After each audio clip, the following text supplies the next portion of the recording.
Today, Mayor Jenny Durkan criticized the way police responded to protesters last night on Capitol Hill. But other city leaders are criticizing Durkan's leadership. Councilmember Sawant even called for the mayor to resign. KIRO 7's Deborah Horn explains some of the changes the mayor wants to keep future protests peaceful. Seattle Mayor Jenny Durkan made no secret that she did not like the way the Seattle Police Department handled itself outside the East Precinct Saturday night. And she is promising changes. SPD's response needed to be better measured. It is the first time since massive protests over the death of George Floyd have rocked the city of her birth that Jenny Durkan has openly criticized her police department. You can't predict everything, but what you can do is make sure that you have the training to know that your job is not to escalate. Durkan's comments came after officers deployed flashbangs and blast balls to disperse the large crowd gathered outside the department's East Precinct.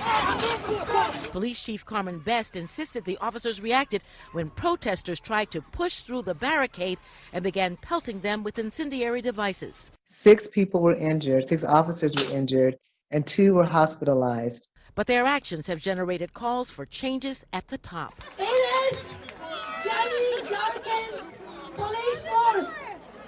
It is Durkan's tear gas. Socialist Council member Sawant railed against Durkan at this rally in Rainier Beach, calling for her to resign. And if Durkan does not resign, I, as city council member, on behalf of our movement, will bring articles of impeachment. At her news conference, the mayor said she has spoken to some council members asking that they too tone down their rhetoric.